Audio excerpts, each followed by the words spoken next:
I remember the days when seeing that Activision logo meant you were in for something epic. Whether it was the adrenaline of Call of Duty or the magic of old school Blizzard titles, there was a time when Activision Blizzard ruled gaming. But today, it's a different story.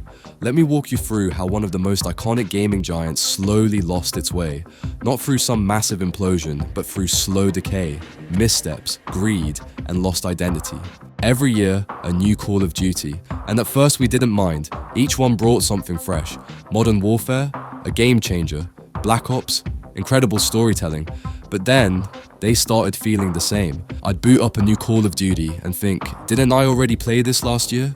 The campaigns blurred together, multiplayer maps felt recycled, and the innovation, it was gone.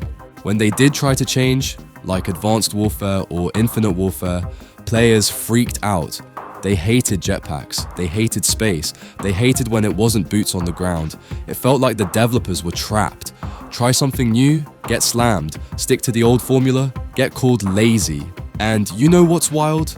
A former developer literally said, "We've run out of ideas." That hit hard. That was the first time I felt like the magic was really fading. The creative energy that once powered the biggest FPS franchise in the world just wasn't there anymore. Then came the real shift. Monetization madness. It wasn't just DLCs anymore. It was loot boxes, overpriced skins, season passes, and microtransactions everywhere. Suddenly, $60 didn't get you the full game. It got you a base experience with dozens of extra purchases waiting. Remember Call of Duty, World War II? They literally dropped loot boxes on the beaches of Normandy. I'm not kidding.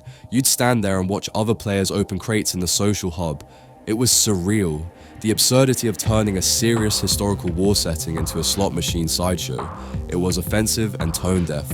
And then there was Crash Team Racing, nitro-fueled, pure nostalgia, right? But get this, before launch, devs promised no microtransactions. Then a month after release, Activision quietly patched them in. Sneaky, shady. It felt like betrayal. The in-game economy was suddenly built to nudge you into spending.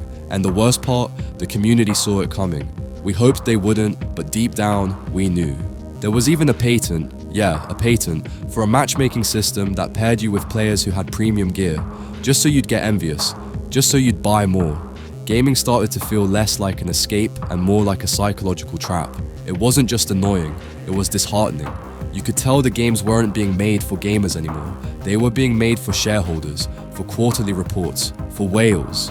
When the game started flopping, it was almost expected. Vanguard? Yawn. Call of Duty fatigue hit hard. The game sold worse than the one before, and Activision themselves admitted it didn't meet expectations. That's rare. Usually they spin it, but even they couldn't ignore the numbers. The campaign felt like it was stitched together by an algorithm. Multiplayer was chaotic, unbalanced, and forgettable. And zombies? Fans called it the worst zombies mode ever. That's not a small thing. That's a core community feature falling apart. But the biggest heartbreak for me? Warcraft III Reforged. I was hyped, we all were. And then it launched. Broken, missing features, no updated cinematics. They even took away things from the original version. It became the lowest rated user-reviewed game on Metacritic. Ouch. People weren't just mad, they were hurt. Blizzard had built a reputation on polish, on care, on heart, and now they pushed out a half-baked remaster with a TOS change that claimed ownership of players' custom creations. It felt greedy, cold, corporate. It wasn't just the games, it was the culture. Studios were being shut down, merged, or hollowed out. Neversoft, the Tony Hawk legends, gone. Vicarious Visions, absorbed into Blizzard. Toys for Bob, forced to support Warzone. Every studio that dared to do something different, something creative, eventually got redirected toward the Call of Duty machine. Crash Bandicoot 4 was awesome, but instead of building on that success, they moved the devs to a battle royale support role. Like what? And the legends behind Blizzard? The minds that brought us Diablo, Warcraft, StarCraft, they were leaving, one after another. Some said it wasn't Blizzard anymore, that it had become something unrecognizable. Then came the lawsuits, the accusations, the walkouts, harassment, discrimination, a toxic workplace that shattered any remaining goodwill. People who had loved the company, who grew up idolizing it, turned away. Some stopped playing, some stopped buying, others just stopped caring.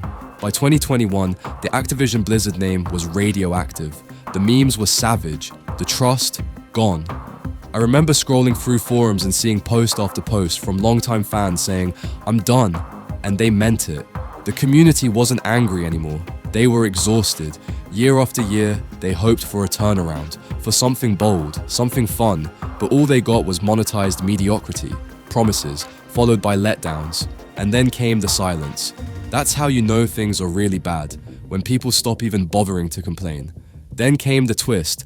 Microsoft bought Activision Blizzard, $69 billion, boom, just like that. Suddenly, Bobby Kotick was on his way out. Phil Spencer stepped in. He started talking about reviving old IPs, giving studios freedom, bringing back the magic. It was the first glimmer of hope in years. Maybe Toys for Bob could make more Crash. Maybe we'd see StarCraft again. Maybe Blizzard would stop chasing mobile trends and remember their roots. Of course, there's no guarantee, but for once, fans are feeling something they haven't in a long time: curiosity, optimism. Phil Spencer mentioned reviving games like Hexen, Guitar Hero, even King's Quest, and suddenly, the Activision vault felt exciting again. So yeah, that's the downfall of Activision Blizzard, not just in numbers, not just in sales, but in soul. They lost our trust, our excitement, and our respect.